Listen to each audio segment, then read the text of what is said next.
My boyfriend's mom loved me, baked for me, bragged about me, said I was the one. I thought I hit the jackpot. Until I found a burner account obsessively following my every move, and one caption that made my blood run cold. At first, I thought I got lucky.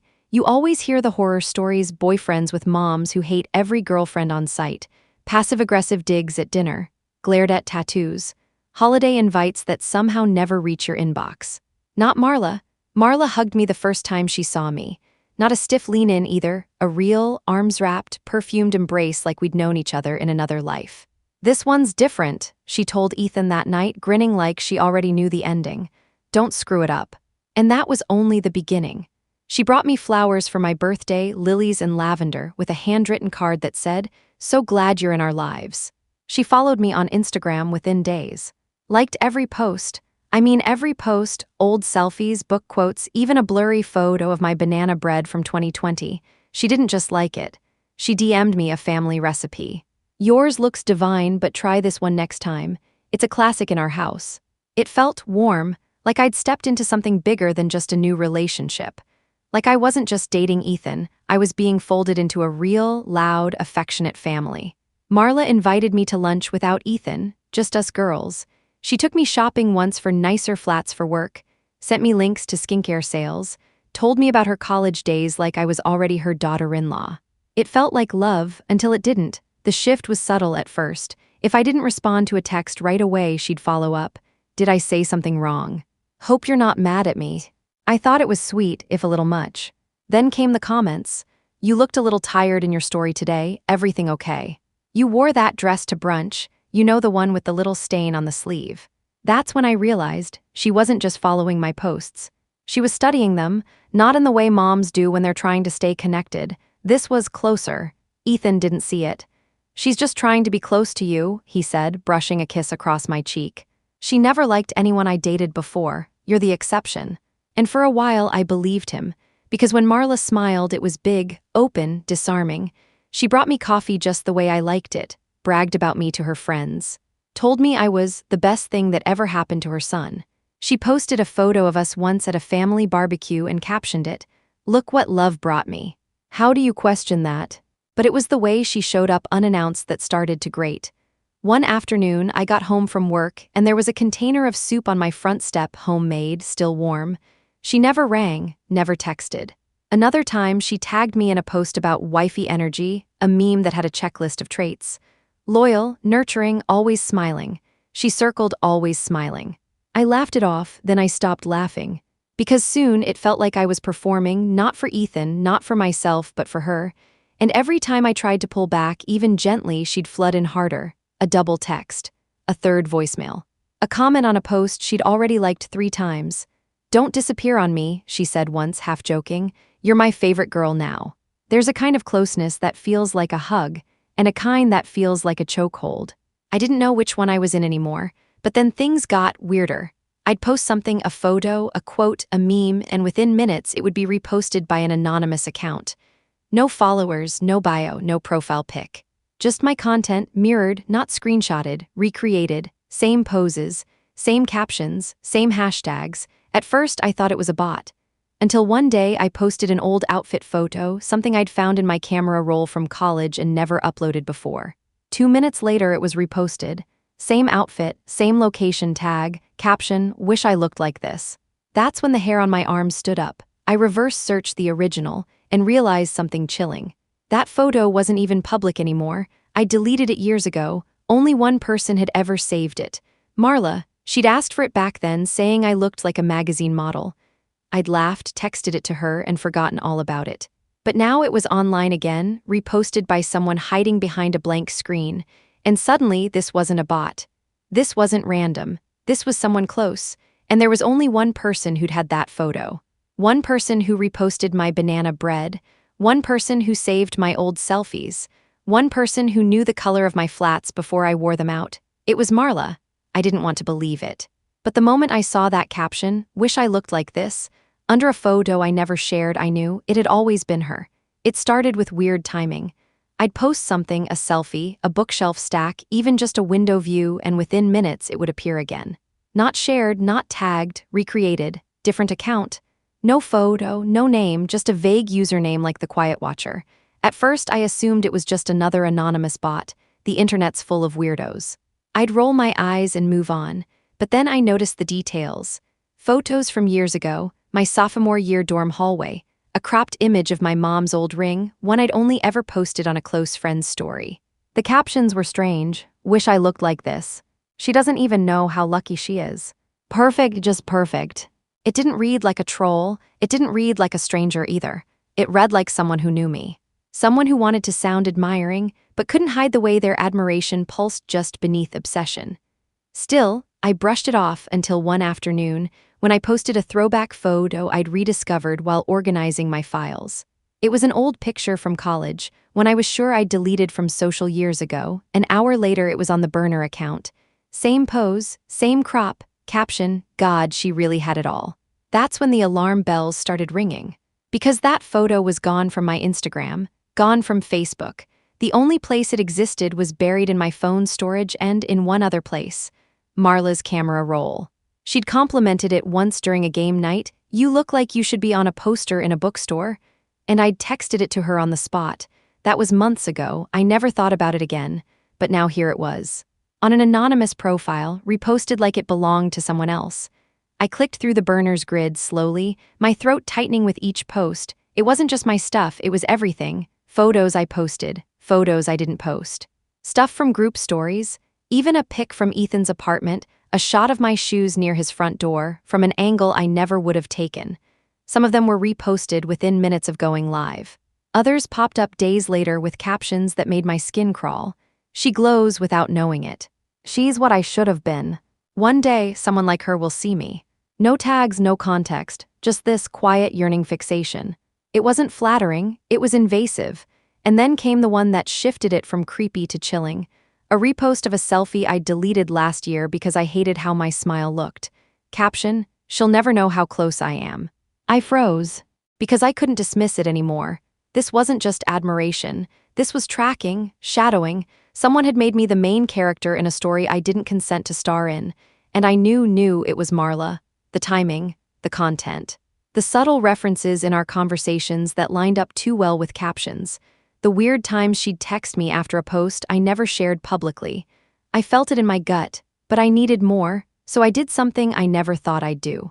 I started saving every burner post, screenshots, captions, comments, and I reverse-searched every image I didn't recognize, cross-checking it against my old stories and the text thread with Marla. The match was impossible to ignore. One repost had the same filter I used in VSCO, one I never used publicly. Another had a photo of my old journal, the corner barely visible. I'd posted it once, blurred out, in a story meant for 5 people. And one of those 5, Marla. It was like looking in a mirror that someone else had built, crooked, cracked, and obsessive. Still, I needed confirmation. I needed proof. Because Ethan wouldn't believe it without something irrefutable. And part of me still didn't want to. I asked Ethan casually one night while we were cooking, "Hey, does your mom have a second Instagram account?" He was chopping garlic, looked up mid-slice with a confused grin. Marla. She barely knows how to use the one she has. He laughed. She called me last week because she accidentally blocked your profile and thought she deleted the internet. I tried to laugh with him, I really did. But something inside me went still, because I knew she wasn't clueless. Not about this. She knew exactly how to find what she wanted, and she had, so I did what I shouldn't have had to do. I traced the IP address from a comment she left, one of the rare ones.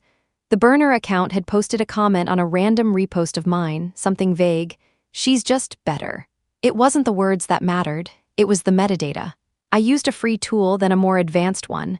I pinged the source behind the link they used. It wasn't perfect, but it gave me a location. Same town as Ethan's parents. Same zip code, the same small radius I'd seen before. I pulled up the email she used to RSVP for Ethan's graduation dinner, the one his mom had insisted on hosting 2 summers ago. I remembered her texting me the RSVP confirmation because I'm not techie, but I figured it out. Guess what network she was on when she sent it? Same Wi-Fi, same digital fingerprint, same woman. I felt the bottom drop out of my stomach, because now it wasn't just a guess. It wasn't paranoia, it was her. Every whisper of doubt I'd ignored, the weird comments, the perfectly timed texts, the way she always knew when I wore something new before I posted, all of it came into brutal focus. It wasn't affection, it was surveillance. She had been watching me, tracking me, reposting me, curating me like a doll on a shelf. Ethan was still stirring the sauce beside me. I looked at him, this man I loved, who still thought his mother was doting, quirky, maybe a little intense. And I couldn't say it, not yet, because this wasn't just about me anymore. This was about everything that raised him, everything that shaped him. I needed time to process, time to prepare. Because what do you do when the woman who told you you were like a daughter has been secretly building a shrine behind your back? What do you say to the man who still calls her every Sunday? What happens when love and obsession come from the same kitchen that served you banana bread? I didn't tell Ethan, not right away. Instead, I followed the burner account back deeper, every post, every caption, every little digital thread she left dangling behind. There weren't dozens, there were hundreds. Some were recycled shots of me, old selfies, candids Ethan had taken of me at family dinners, even a blurry photo I once snapped while fixing my hair, thinking I looked tired. She'd posted that one with the caption, "Even when she's not trying, she wins." But it was the other photos that made my breath catch.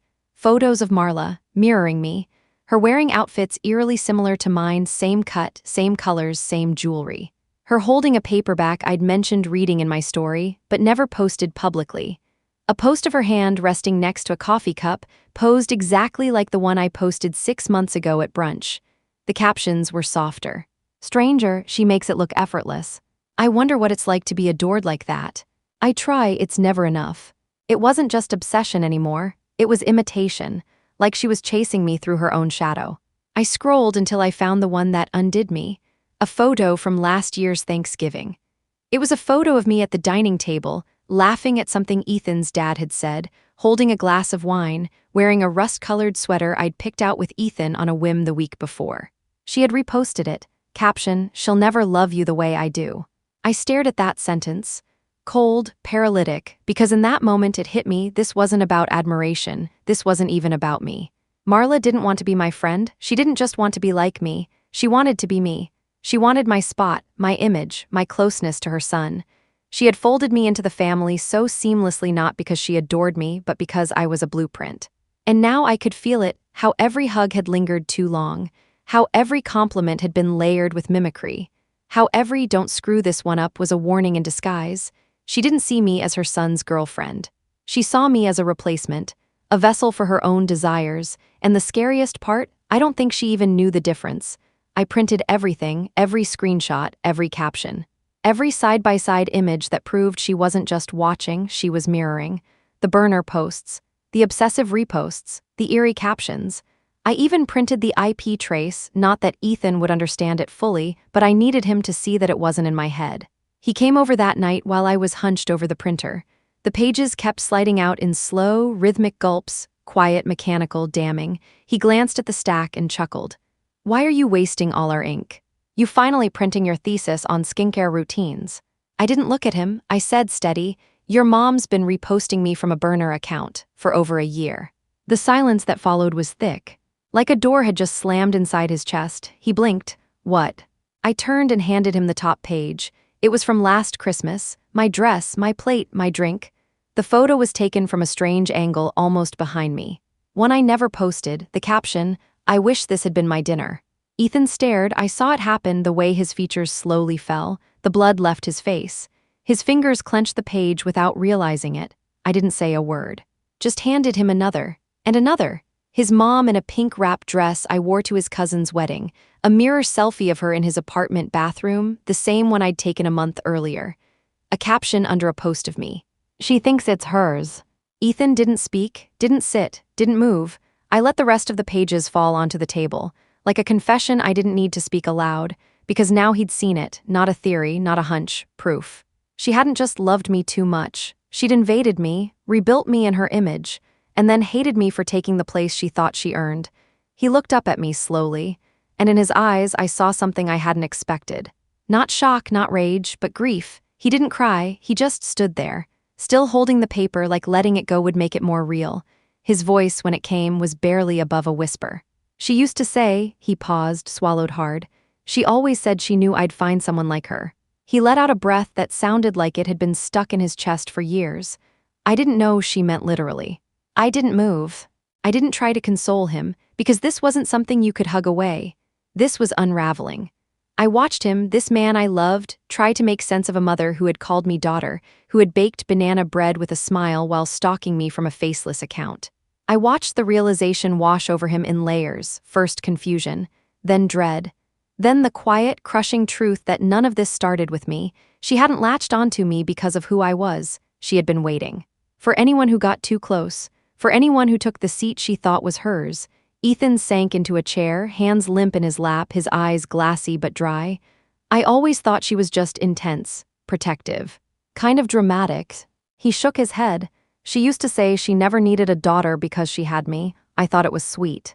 I didn't know what to say, because none of this was sweet. It was possession. It was obsession dressed up in compliments and casseroles. She loved you, he said finally, voice hollow, but I think she loved the idea of you more, the part she could control. I sat down across from him. There's more, I said gently. He nodded, but we both knew we'd already passed the point of no return. He just didn't know how far it would still go. We decided to confront her at brunch, not out of rage, not even revenge. Just clarity. Ethan needed it. I needed it. And we both knew there was no going forward without facing what had been lurking behind that warm smile and perfectly folded napkins. It was Ethan's idea to do it with the whole family present. He said, "If this is going to break something, let it break in the light." So we picked a Sunday. His mom made the reservation. The same place she always picked, a trendy cafe with velvet chairs and overpriced omelets. His dad, Roger, was already there when we arrived, sitting with his usual black coffee and a folded newspaper he never really read. Janelle showed up next, full of laughter and dry sarcasm. Grandma Dottie followed, wearing pearls and carrying a purse big enough to fit a bowling ball. Marla arrived last, hugged everyone, kissed Ethan on the cheek. Reached for me, but I stepped back. She froze for half a second, then recovered with a chuckle. "Someone needs coffee." I didn't say anything, because I didn't come to play polite. I came with a folder, 20 pages, neatly printed. Sorted, labeled. When the waiter took our orders and walked away, I reached into my bag, pulled them out, and laid them across the table. Not like evidence, like menus, one for each person, the burner posts, the captions. The side-by-sides, all of it. Janelle was the first to pick one up. Her eyes scanned the page, her brow slowly furrowing. Roger glanced at his, blinked, then leaned in closer. Grandma Dottie put on her glasses. Marla didn't even flinch. She reached for her mimosa, sipped slowly, crossed her legs. The table went silent. A long, heavy silence, like everyone was holding their breath inside a glass box. Finally, Ethan spoke, quiet. "Tell me this isn't you." Marla didn't look at him. She looked at me and smiled. She smiled like we were sharing a secret. Like this wasn't an ambush, but some long-awaited reunion between two women who understood each other. She set her mimosa down, folded her hands neatly on the table, and said, "I only posted what I felt." Janelle blinked. "You pretended to be her." Marla tilted her head. "I never said I was her. I just felt connected." Roger shifted in his seat. "Marla, what the hell does that mean?" She didn't answer him. She looked at me, her voice soft now. "You don't know how lucky you are to be seen, to be adored like that." I didn't speak. I couldn't, because in her eyes this wasn't deranged. It was devotion. She reached out slowly, palm up, like she wanted me to take her hand. "I only ever wanted to feel close to you." Ethan flinched. He said, low and cold, "You were never supposed to be close to her like that." Marla turned toward him, and for the first time her smile faltered. "She listens," she said, like it explained everything. "What?" Janelle asked, stunned. "She listens to you," Marla whispered. "She laughs at your jokes. She calls you on your bullshit, but she never makes you feel small." You light up around her. She looked back at me. I just wanted to be part of that light. I stood up. Quietly, no yelling, no slamming chairs, because what she just said wasn't just unsettling. It was a confession, not of guilt, of longing. Of a line she'd erased so long ago, she no longer saw it as real. I didn't wait for dessert. Didn't say goodbye, I walked out. Ethan followed, no one called after us. The pages were still on the table, untouched. Marla didn't chase. She just watched us leave, calm, proud, as if we'd finally read the love letter she'd been writing in secret. We didn't speak to her after that. No calls, no emails, no surprise banana bread left on the porch, just silence. It was the first time since I met Marla that there was nothing, no check-ins, no saved stories, no sudden likes from deep in my archive. Then a week later she sent a text, just one. I never meant to scare you, I just wanted to feel close. No punctuation after that. No apology, just those words hanging in the air like condensation on a mirror. Ethan stared at the message for a long time, then he blocked her, not out of spite, out of survival. We started therapy the following Tuesday. Dr. Harris was in her 50s with a soft voice and sharper questions. She didn't try to fix anything, she just let the silence stretch until one of us broke it. Ethan did, 3 sessions in. He said, "I think I was raised by someone who wanted me to need her forever." Dr. Harris nodded. "And what happened when you didn't?" He looked down at his hands. She found someone else to be her. It wasn't anger that broke him, it was grief. Because all his life, Marla had been the mom who packed lunches with notes. The mom who called his college roommate just to check in. The mom who told him he didn't need anyone else as long as he had her. He thought it was love. But now he was unraveling the difference between love and possession. Between being nurtured and being needed. He talked about how she guilt-tripped him for leaving town. How she once cried for 3 hours when he didn't call on a Sunday. How she referred to every ex-girlfriend as that girl who took you from me. I listened, quietly, because this wasn't just about me anymore. It was about the version of Ethan that had been shaped by someone who didn't want a son, she wanted a reflection. And now he was starting to see it, not just the burner account, but all the little things that came before, all the ways she made sure he never had room for anyone else. I deleted my Instagram, not because I was afraid. Because I was done performing, done wondering if my posts were being screenshotted. Done watching the like count creep higher and wondering if the extra view was her behind a new burner, a new mask, a new handle made just cryptic enough to pass. No more curated captions. No more candid photos that weren't. No more wondering if my life was being consumed, piece by someone who didn't just want to watch, she wanted to step in. So I logged in, scrolled through the grid one last time and hit delete. Not archive, not deactivate. Gone. It wasn't rage, it wasn't shame, it was ownership. Because somewhere in the obsession, in the mimicry, in the copied outfits and captions and shadows, I had started to lose sight of myself. She had watched me so closely, I started seeing myself through her lens. Was this good enough to post? Was this me enough? Would she approve or outdo me? Now, I take photos, I don't post them, I journal, I don't quote myself. I move through the world without narrating it for an invisible audience. And for the first time in years, the only voice in my head is mine. I still have the photos she reposted, printed, stacked, documented, not to revisit. Just to remember that I survived being watched that closely, that intimately, and I came back to myself. Now no one captions my life, not even me. Marla's account went dark. The burner too, no more reposts, no cryptic captions. No mimicked outfits or quietly mirrored photos, just silence, but silence doesn't always mean it's over. Because sometimes I still feel it, a phantom weight behind my shoulder. A story view that doesn't match my follower count. A location blip from a familiar zip code. A new account with 0 posts that watches everything within seconds. It's not proof, it's not even actionable, but it's there. Ethan says she's working on it. That therapy has been helpful. That his dad made her get rid of her iPad like that was the real issue. And maybe she is working on it, maybe, but I don't think obsession just disappears. I think it finds better ways to hide. I think she's just watching smarter, not in plain sight, not with burner accounts and copycat captions, but from the sidelines, waiting for a moment, a weakness, a crack. I'm not scared of her anymore, but I stay aware. Because once you've been turned into someone's project, someone's mirror, you never stop noticing the reflection, even when it pretends to look away. People still ask if I miss having a supportive mother-in-law, the kind who brings soup when you're sick, who brags about you to her friends, who remembers your coffee order and saves recipes just because you mentioned banana bread once in passing. I smile and I say, I never had one. I had a mirror, and eventually mirrors crack.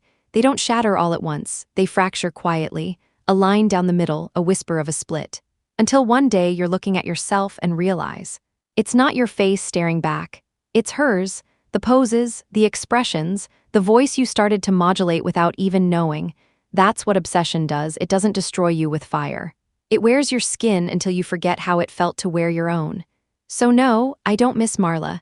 I miss never having to think twice before uploading a photo. I miss believing love from someone's mother could be unconditional. But I don't ache for what I lost because I've reclaimed what matters. Now I take pictures, and I don't post them for anyone. I take them for me, and when I look in the lens, I don't see her anymore. I see me, clear, whole. Uncaptioned. Thank you for watching. Please do not forget to like, comment, share, and subscribe. I love you all.